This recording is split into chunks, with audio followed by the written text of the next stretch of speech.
Hey, Slater Crusaders, America's the greatest country in the world. Welcome to our special Exposed Big Tech Censorship and the Future of Technology. The thing that woke me up to the dangers of technology was years ago when I first heard that Steve Jobs, the inventor of the iPad, wouldn't let his kids use the iPad. Bill Gates did not let his kids have a cell phone until they were 14. The average age of kids today having a cell phone is 10. It's getting younger and younger.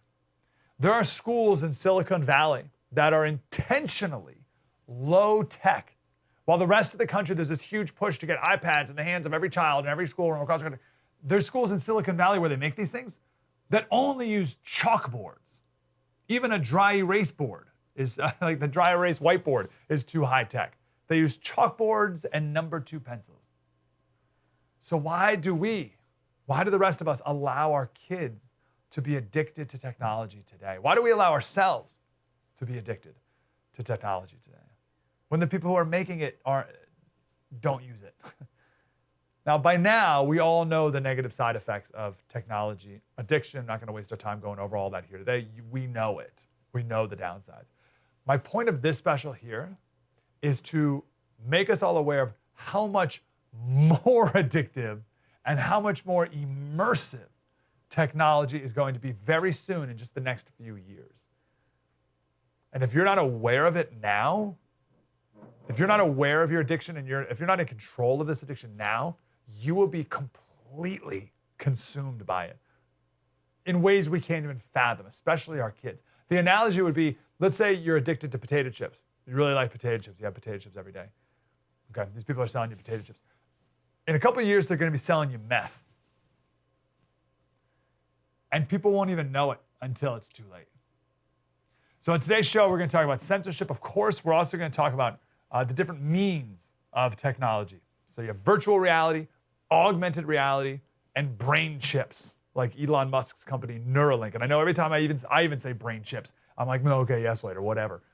This is a real thing. Elon Musk said within the year, they're going to be testing brain chips in humans. And once you start thinking about these things, maybe you get excited about it for a second, but it doesn't take long to imagine these things in very dystopian ways, especially when we already see the government's collusion with big tech and Silicon Valley to censor and manipulate and control today. Right now, we already see it with relatively low technology things. So like social media, compared to what we have coming up, what we're using today, it's like sticks.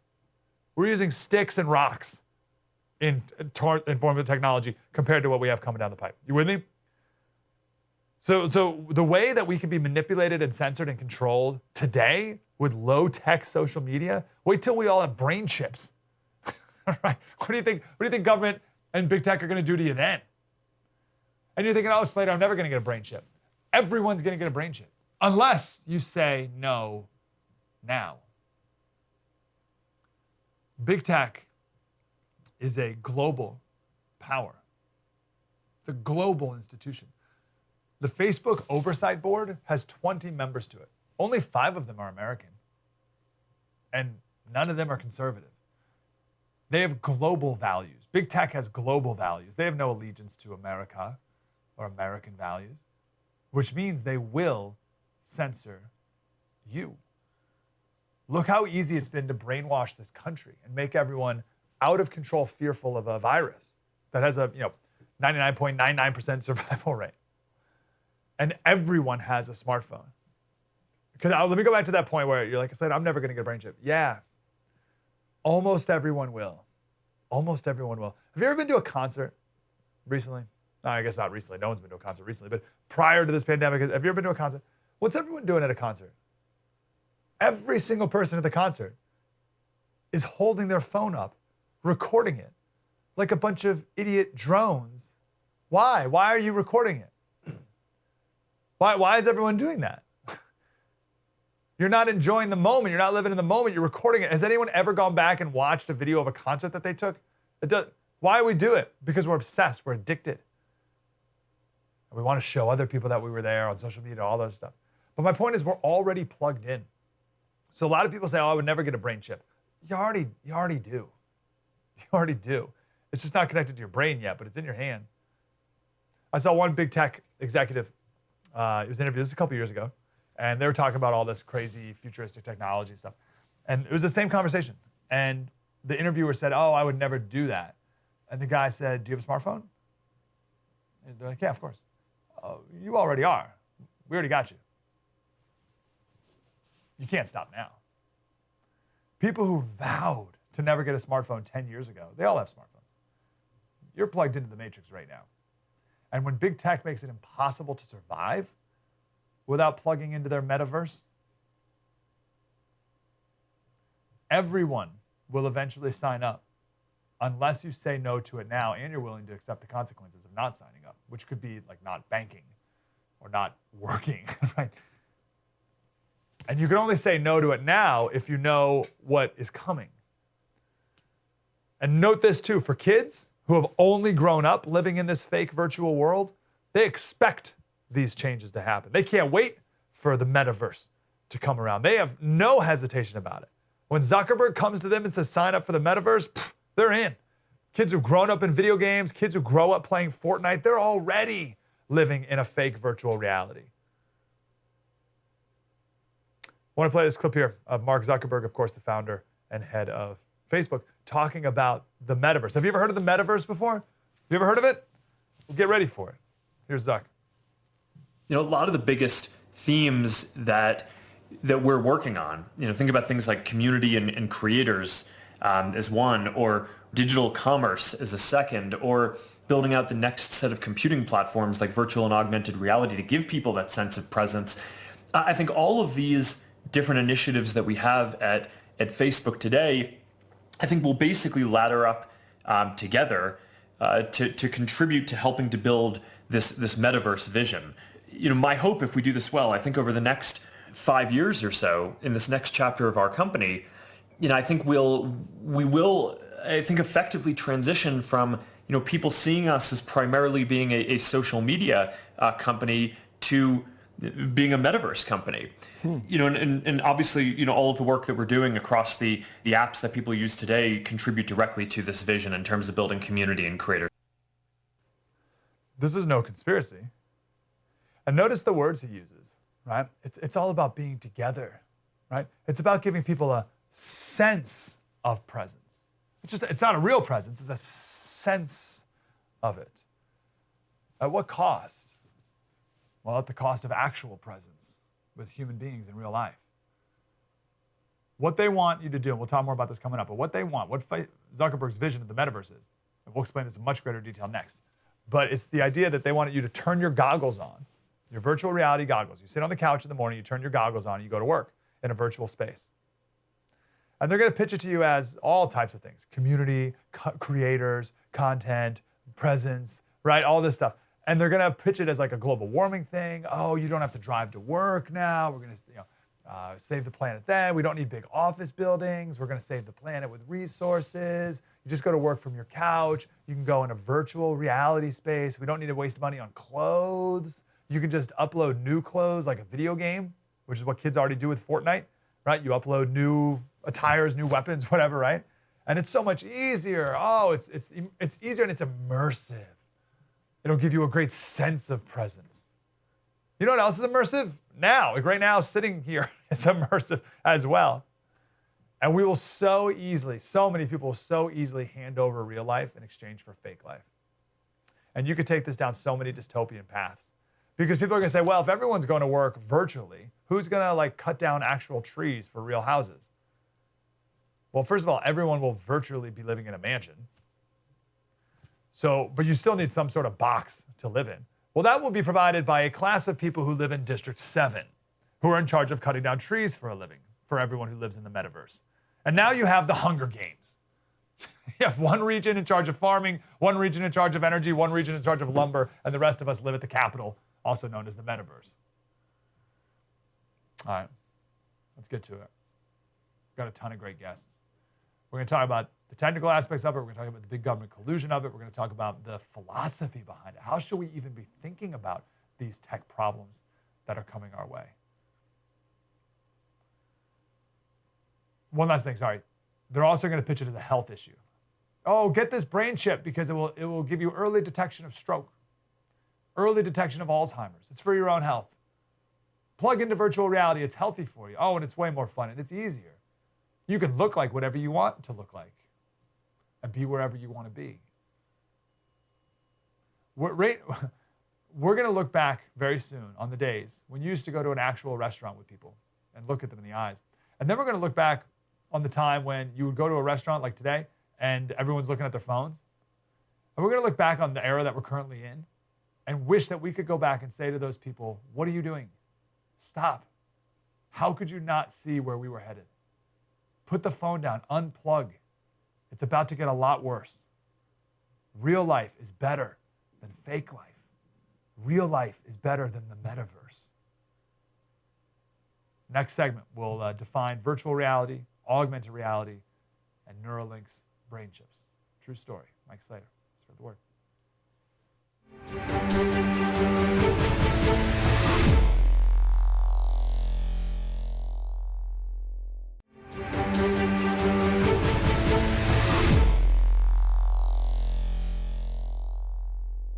Hey, Slater Crusaders, welcome back to our special Exposed Big Tech Censorship. All right, let's get the broad overview of what we're talking about here exactly. Colin Medine is here. He is the Breitbart News tech editor. Colin, how are you, brother?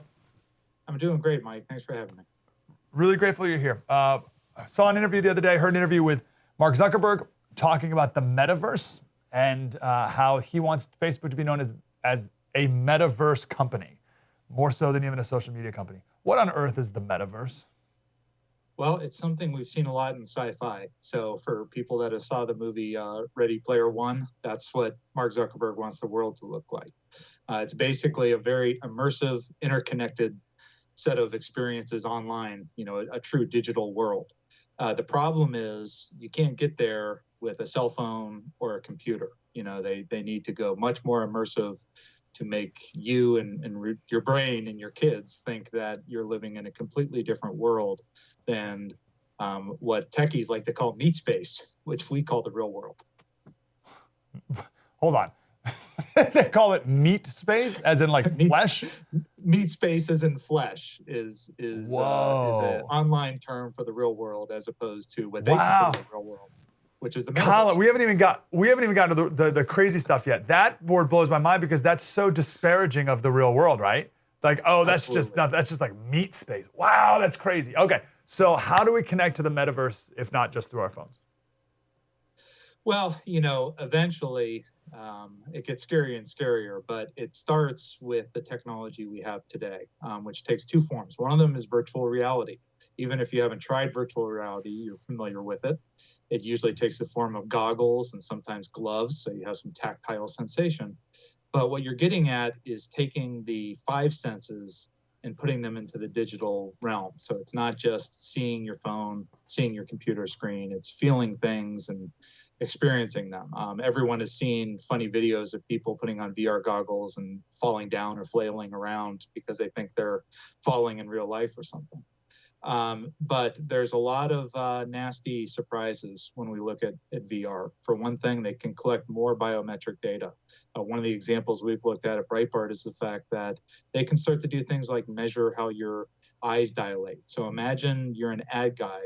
You will pay a lot of money to know, do these people's eyes dilate, meaning they feel pleasure, or they're feeling some desire, for example, when they see my cheeseburger, as opposed to this other sandwich and their eyes are darting around. But the really deeper problem with VR is that Facebook and these other companies use the boil the frog approach. So, Facebook acquired a company called Oculus, a startup for virtual reality technology. And they said, oh, we just love the tech. We want to get it out there. The next step is suddenly, oh, you can't use this unless you have a Facebook account. And the next step is we're going to show you ads during your virtual reality experiences. So, from a censorship perspective, if Facebook decides to ban you for sharing a link to the Mike Slater show or Breitbart News articles, then you can't use VR because you need a Facebook account to log into the Oculus. So you can see how they very quickly dial it in where, they control the tech and therefore they control what you see and use the tech for. Especially if more and more of our lives and even potentially our work is engaged Absolutely. in that virtual reality space. All right, so Again, that's Mark virtual. Zuckerberg, Zuckerberg specifically has said in the past he hopes in the future people don't commute to work, they virtually commute to work using this type of hardware. So first of all, again, you share the Breitbart link, suddenly you can't go to work. I don't know what you do. You call in telesick or something. And so there's his go ahead. So his vision, I just want to be very clear, his vision and goal, he's very happy about this. He's celebrating this. He's encouraging this. He's dedicating his life's work to creating everybody to live in a virtual space. Right. So you want to go to work, you go sit on the couch and put your goggles on. You want to go on vacation to the Grand Canyon, you put your goggles on and go virtually tour the Grand Canyon. Which conveniently leaves a lot more space for private jet parking for him and his elite friends. So I think there may be some people skeptical of this, and I just want to say, like, this is what Zuckerberg is celebrating and encouraging. Second thing is, I think a lot of people say, "Oh, I'll never do that. I would never put the goggles on. I would never sign up for that. I would never take my vacation, with goggles." What do you think of that? My first thought is like, oh, you will. Maybe you said you wouldn't be addicted to your phone, but we all are. Right. I mean, this is sort of how technology goes. When cell phones started, people were like, you're crazy. Why would you carry around this flip phone everywhere you go? And then everyone had a cell phone, right? And then smartphones started and everyone's like, you're crazy. Why would you look at that? Now, a lot of people's careers and schooling, et cetera, depend on them. So, these people are experts at achieving critical mass with technology, which means they get the technology to the point where it becomes essentially indispensable. You can't pay your bills without this. You can't go to work without that. And then you really don't have a choice in the matter unless you're living in a cabin in the woods. And a lot of people say they'll do that, but it doesn't really happen. Yeah. I may get in the cabin in the wood business for the few of us who may want to partake in that. All right, so that's virtual reality. Tell us about augmented reality. Right, so VR is where you're going to the digital world. AR is when the digital world is coming to you. Google has tried this in the past with a product called Google Glass that failed miserably, but the technology has changed a lot. So the idea is you're living in the real world, you're looking around in the real world, but you're getting additional information fed to you digitally, whether it's in the form of you're wearing glasses. Pretty soon it's going to be contacts available. So imagine what we've all seen in movies like The Terminator, where you see what the Terminator's seeing and it comes with readouts and gives them information. That's what's going to happen in the future. And again, there's some good applications for this, but we view the future of that technology is very sinister. So imagine, you're looking around at someone or you go to the store and the store worker has contacts on that tell them, this is Mike Slater, this is his credit score. Maybe it says this is his social credit score. You don't need to help that customer. Move on to someone with more profit potential. Or, this person is vaccinated, this person is unvaccinated, stay away from them. That's what the future of AR looks like, in my opinion. But the concept is taking digital information, adding it to the real world. And anyone with kids, if your kids play Pokemon Go with their cell phones where you're chasing around the Pokemon monsters, that's AR. But again, the future of the tech is leaping out of your cell phone and into your actual vision. Yeah, interesting. Okay, my concern with augmented reality, tell me if I'm way off base, is I think I saw this video years ago, maybe I made it up, where the guy was driving down the street and it was like a rainy day, but through his augmented reality, it was a bright sunny day, and vice versa. So my concern is the future. Go ahead. I would just say that's the future we risk. If you allow digital information in that format into your brain or into your vision, it's very quickly you're going to lose the ability to tell what's real and what's not. We already see that happening with deepfake videos, where people make fake videos of celebrities, but you really can't tell the difference unless you're very clever.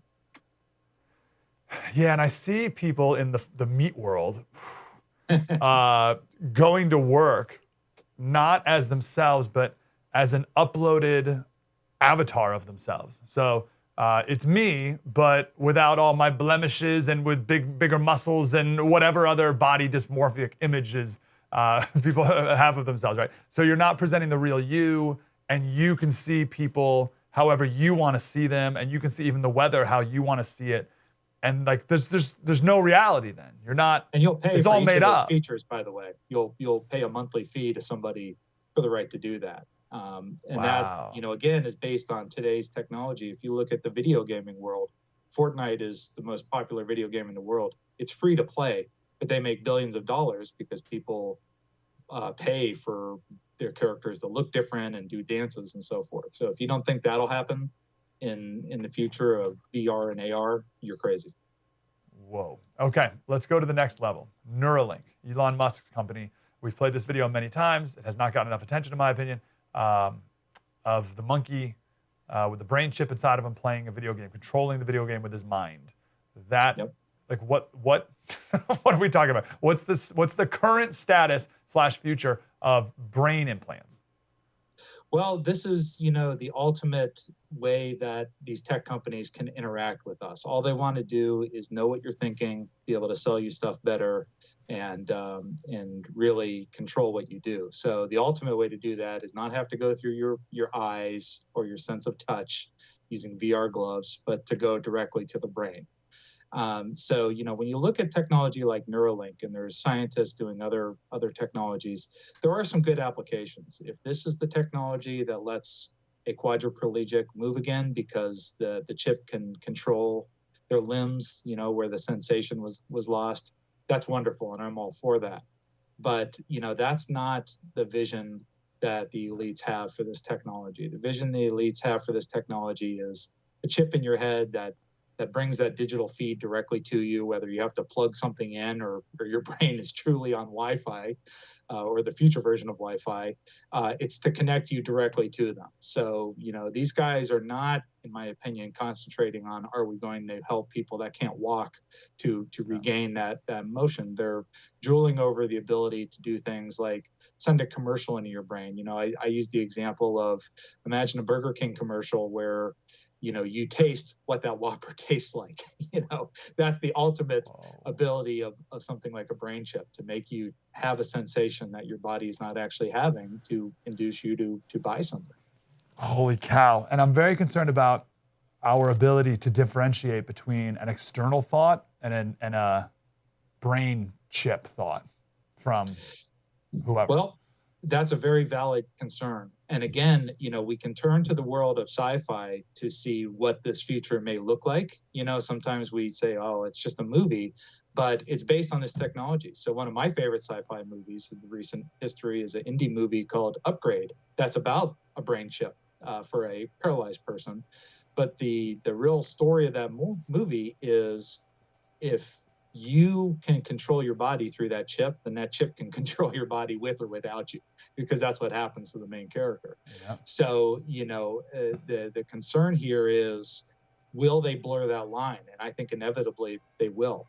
So when someone pulls up Breitbart News or Mike Slater and they have this guttural reaction of, I hate this is lies, will that be the brain chip or will that be them? Wow. So, man. I would avoid brain chips like the plague.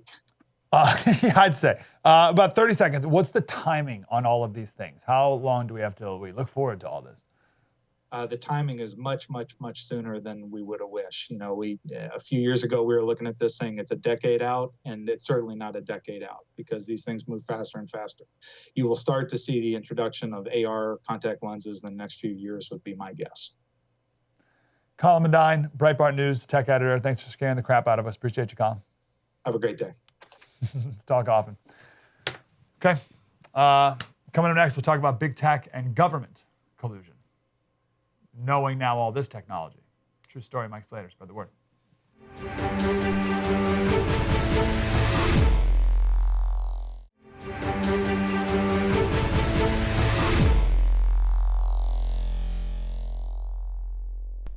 Hey, Slater Crusaders, welcome back to our special Big Tech Censorship. We just talked about virtual reality, we just talked about augmented reality, brain chips. Now we got to bring in government into the mix. And just these last few weeks have been some very concerning comments, things you never thought would ever be said from the White House spokesperson. Here's just one example.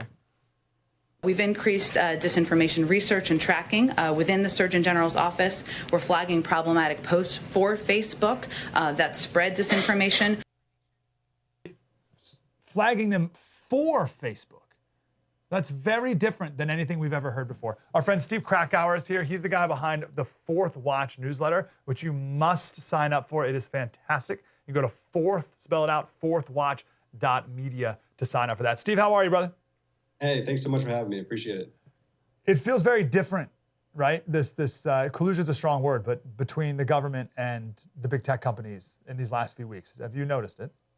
Oh yeah, absolutely. I think it absolutely is different. You know, it's one thing. I don't think that this is a Democrat problem so much as a government problem. I think government in general wants to, to sort of limit the types of speech that they would describe as dangerous or misinformation, but certainly speech that doesn't, reflect well on them. I think that's an instinct that government has across the board.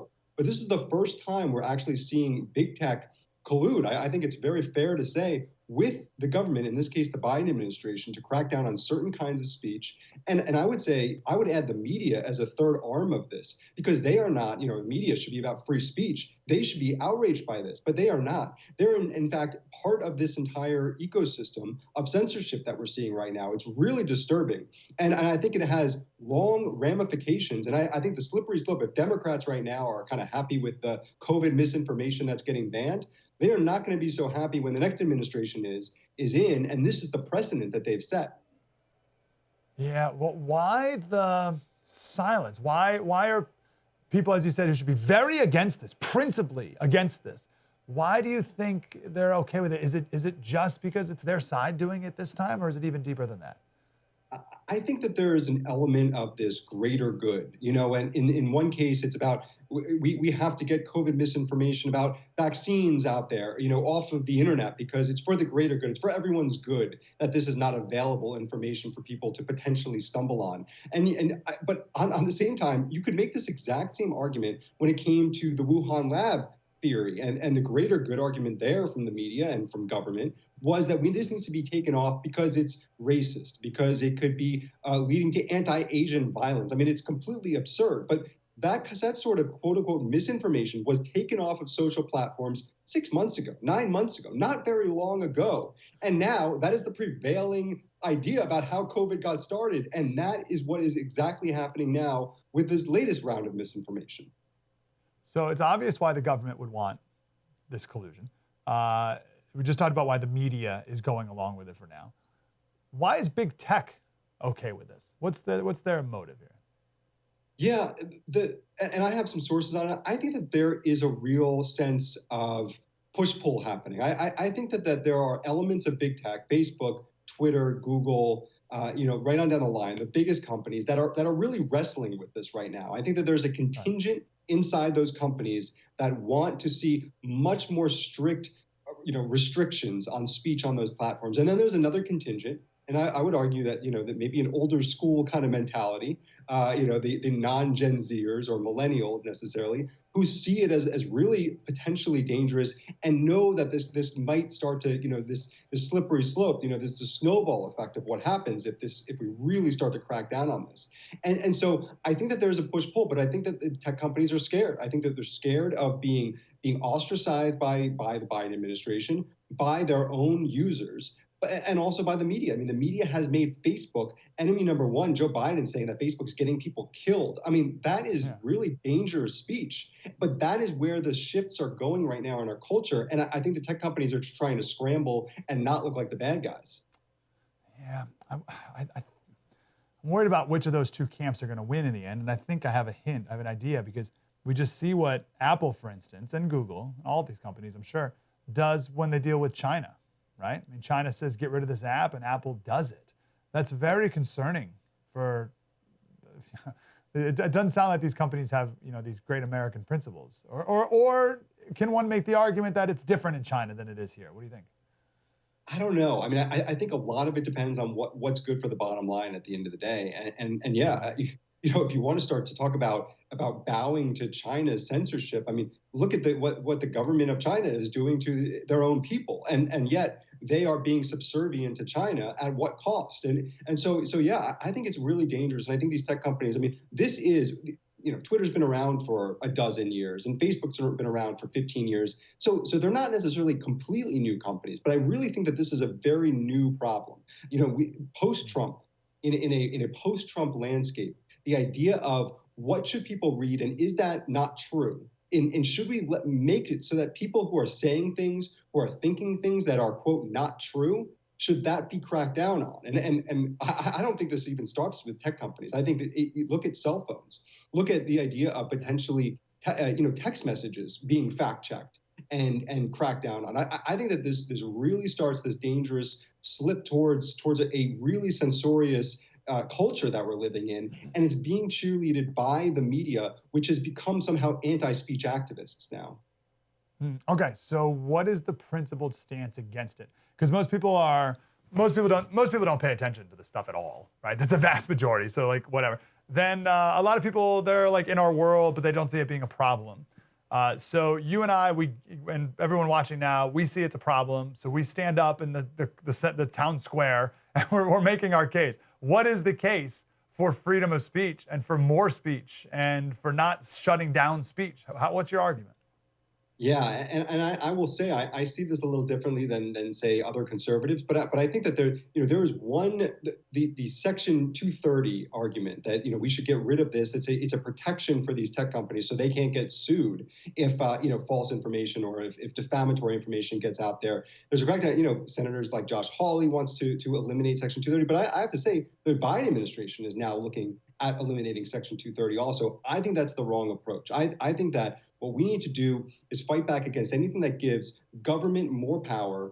And I believe that eliminating something like that is only going to give the government more power and is only going to make speech less on these platforms, because now these platforms are going to be scared and they're going to just start to say, you know what? Anyone that even approaches a new line, we're just going to crack it down. We're just going to stop it from happening. I think we need to go the other direction. We need to encourage that these tech companies to allow as much speech as possible, even speech that we hate. That needs to be out there because that's the only way that we're going to push the boundaries back towards speech over censorship. Interesting. So the argument is if we get rid of Section 230, then they don't have any more protection for things that are said on their platforms. And you're saying that would make them more scared and crack down more. So instead they need more protection for things that are said on their platforms. Is that right? Absolutely. Yeah, you get rid of that. And I can just see it. Twitter, this is what I'm scared of. Right now, you want to send a tweet, you want to post a Facebook post, you hit send, and then maybe there's a chance that gets taken down. Maybe you get banned. I worried that if we get rid of Section 230, you go to hit send, and that gets put into review. And then they look at it, and then they decide whether that can actually go out on the platform. That is a huge change in the way social media works. It's a huge change in the way communication works right now. But I'm very nervous that that's the direction that we're going to end up going. Yeah, it makes a lot of sense. Give me one more dystopian vision if we don't stand up for the truth here, either from the big tech companies or from our government. Yeah, well, I would say, the government as a big one. Look, the government right now, from the podium, as you mentioned, Jen Psaki, from the podium, in another day, she was calling out the 12 biggest offenders. I think she called them the 12 disinformation dozen, I think was her term. She is targeting literal people from the podium. And I'm not going to sit here and defend what those people say. I really have no idea what those people say. But when the government starts targeting individual people from the podium and the media starts to then to prop that up, they weren't having any sort of like let's fact check this. No, they did. CNN ran a headline, the disinformation doesn't, of course. So that's where it gets dangerous. And these 12 people, maybe they are putting out disinformation, but what happens next? What happens if we let the government target individual people for what they're saying on social media platforms? Where does that end? Steve Krakauer, Fourth Watch newsletter. You have to sign up for it and get it. It's wonderful. fourthwatch.media. Thanks, Steve. Appreciate you. Anytime. Thank you. Have a great day, man. On that 12, talking about not questioning, Biden and the media would just say that these 12 people are responsible for 65% of the misinformation out there. And that's such a ridiculous, that's totally made up. That means you would have to first calculate exactly how much misinformation there is out there, tabulate that, and then divide it by the amount of misinformation that these people are, in order to get to the 65% number. That's an impossible thing to do That's a totally made up concept. But Steve's so right. That totally passed me by. That's how numb I am even to a lot of this stuff, that the fact that the government is going after 12 individual American citizens. Wow, very concerning. All right, I want to talk about the philosophical and moral implications of all this stuff. For example, there's a story of a 26-year-old whose fiance passed away a couple of years ago, and he now texts with her artificial intelligence creation of her as if she's still alive. What's the philosophical approach to things like this that are here now? Talk with that Spencer KLAVAN with that coming up next. Spread the word.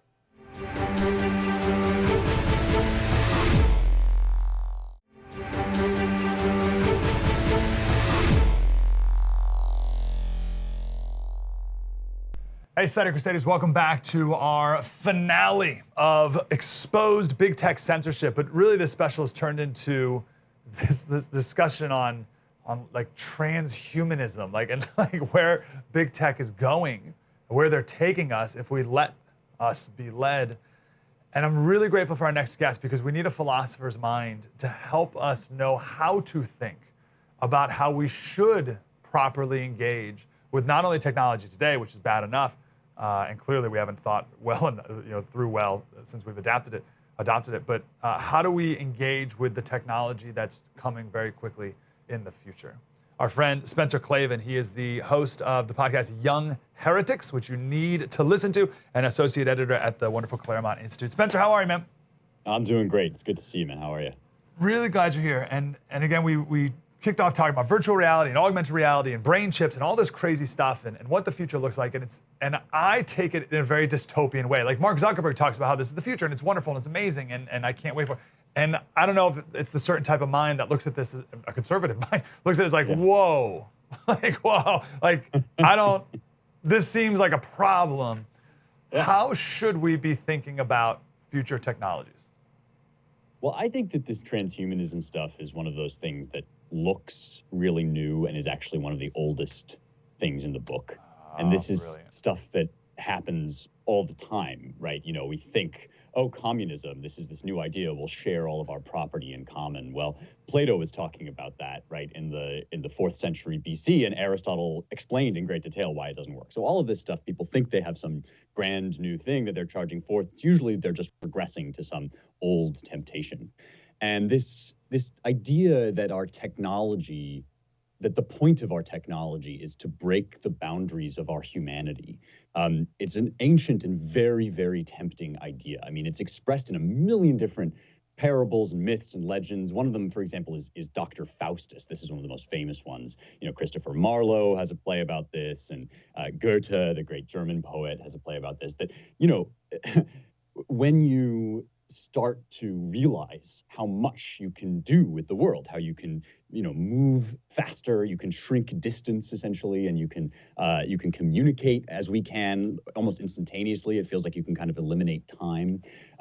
It looks as though all of the things that kind of box us in, that define our humanity, male and female, right? The fact that we die, all of this stuff. It looks like, well, eventually, if we just carry this technology further and further, we're going to be able to cancel it out. We're going to be able to do surgeries that are so good that, you know, your physical body doesn't matter, your gender doesn't matter. We're going to be able to upload our consciousness into a cloud so that we can be anywhere at any time, so that physical location doesn't matter. And it all, to me, you know, every time it's like, oh, this time it's going to work, right? And right now, the people who have the most money and the most power are thoroughly convinced that they're going to make a go of it, that they're going to get it right this time. And to me, it just seems like, you know, there's an old saying that comes from Horace, the Roman poet in the Augustan era, way back in antiquity. He says, if you chase nature out the door with a pitchfork, she's going to come back in. And you don't always know how, and you don't always. And so right now, I think our elite classes are basically making a big wager that that's not going to happen anymore, that this time nature won't come back in the door. And I think the answer to that is, well, how's it working out, right? I mean, it really seems to me as if with all of our high-flown rhetoric about how great this is going to be and how we're going to, transcend the boundaries, it seems as if everyone's getting more and more miserable. Right. And so every time I actually encounter somebody who believes in this stuff, I just ask, like, how's it working out for you, right? To believe that you can, like, suck your brain out of your body and upload it into the cloud. It doesn't, I mean, there's something inherent in humanity that pushes back against this. And eventually it's going to come back in the door. Hopefully it won't come back in a terrible, hopefully we'll figure this stuff out before it comes back with a vengeance. But my sort of intuition, and I think, as you're saying, your conservative intuition, is that it is going to come back. These are eternal truths. They're not things that you can cancel out if you just get good enough technology. So good. So good. What the people who are pushing this stuff, who are like the head of Google and et cetera, who are trying to literally make people live forever, what aspect of human nature are they fighting against, or what reality of existence are they pushing back against? I think that there are two things they really don't like that actually none of us really likes, and that's death and limitation. And the fact of death is like the great tragedy of the world. There's really, the answer to this is not like, oh, it's so great that we die, right? It's not. It's a terrible tragedy, and the traditional Christian understanding of it is that it's the great consequence of the fall, right? And so the first thing is that, the idea that they're going to extend life so far that is gone, right? And one of the things we've learned over the past year is that if you try to do that, you actually just make life not worth living, right? I mean, that's what COVID taught me, at least, that if you try to extend life at the cost of everything else, at the cost of going outside, at the cost of seeing people, then it slips from your hand because you don't actually have life. You just have this weird, sad existence where, again, your brain is on Zoom, essentially. And then the other thing is that, when we're born into nature as classically understood. That is, we have a biological sex, right? And that changes the things that we can and can't do. We have a certain, strength, certain abilities, not only to do with our sex, but just to do with our bodies, right? And the classical way to react to that, right, is to use that as something against which you strive and make yourself better. And that's the whole meaning of life. The whole game is, you go to the gym, you eat right, you find a partner, and you are with that person, and you go forth and multiply and create and be fruitful. But that's very, very difficult. and so the shortcut, it seems like there always sort of seems as if there's a shortcut, which is to just remove those barriers entirely. So that's why all the transgender stuff, all the taking the barriers of the body away. But that too, of course, turns out doesn't actually make us happy in the way that it promises to. I came up with this expression a while back, and I don't fully understand it, and I don't fully know how to think about it, and I want to throw it your way. It says I say that real life is better than fake life. And I forget where exactly it came from, but it's just this general idea that everyone's living more and more online.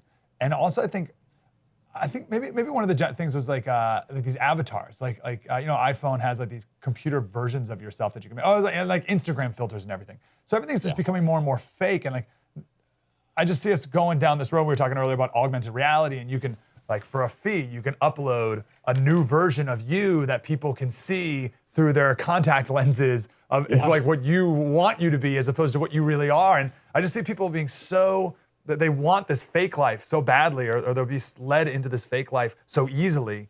And it's hard to make the argument, I think, that no, real life is better because, as you mentioned, real life has limitations and real life is hard.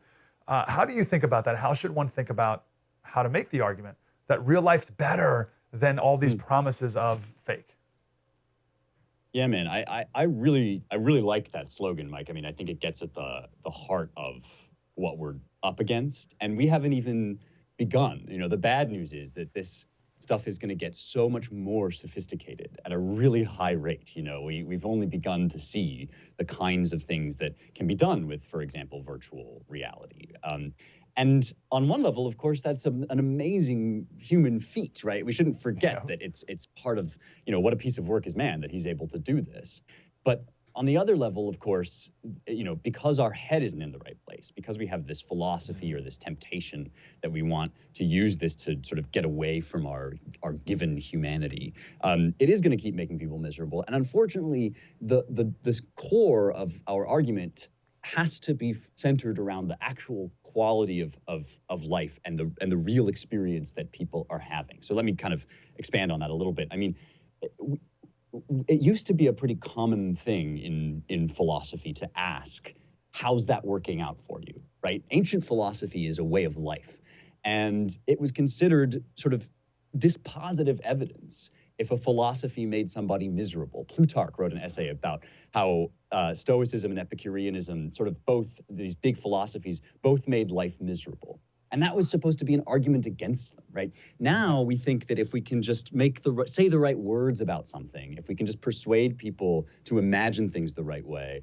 then it doesn't matter if their actual life, if the evidence of their eyes is fighting back against it. People know in their hearts, right, that they've been miserable for this past year. People know they don't want to be cooped up inside. They don't want to be kind of wasting away while an elite class basically sucks up all the wealth. They know this, and they know in their hearts that this isn't working out. But a lot of them have been persuaded in their heads of this vision, right, that actually at a certain point, utopia is going to come into being. And I think the point we just have to keep pressing is like, how's that working out for you? It's actually making people miserable. And if you could, I mean, taste and see, right, is the old Christian saying, and that's really the point that we have to be driving home, right? The people who are flooding onto the streets and rioting and burning cities down, right? How's that working out for them to be, dyeing their hair blue and performing these terrible surgeries upon themselves? Like there's something deeply unhappy there. And if we can, in our actual personal relationships, face to face, persuade people that they're making a mistake in the name of an imaginary vision, then I think we might stand a shot at kind of pulling them back from this ledge. Yeah, so good. All right, tough task. 60 seconds. You sent the story about this guy whose wife passed away. He's 26. He texts this artificial intelligence like algorithm of her to feel as if she's still alive. It feels like that's just really sad, and many other words. I can't. But I'm sure he would say it makes me feel good. Right. What's your argument against that? Well, to me, it sounds like torture, I have to say. And I think that anybody who knows about the psychology of grief will tell you that drawing out the hope of the loved one's life in that way is bound to have negative psychological consequences. So that would be my first question for him is this actually making you happy? And ultimately, perhaps he has to just experience that it's not. But this is another one of these things, the old story of the monkey's paw. You wish for your loved one, your dead loved one to come back. It's the one thing you want, comes back, and it's a horror, right? And I think that some people are going to simply have to realize that for themselves. But we can be there to explain why when they do. So good. Spencer KLAVAN, you're the man. So good to talk to you. Young Heretics, please go watch and listen, and then Associate Editor at the KLAVAN Institute. Thank you, brother. Thank you, sir. It's great to see you as and always. We need to figure out how to think about these things before we even begin to think about these things. I'm grateful for Spencer's insight to help us do that. Also, we need to stay ahead of this. We need to get ahead of this as conservatives and get people to really think deeply. Is this a good idea where we're going? True story. Mike Slater, spread the word.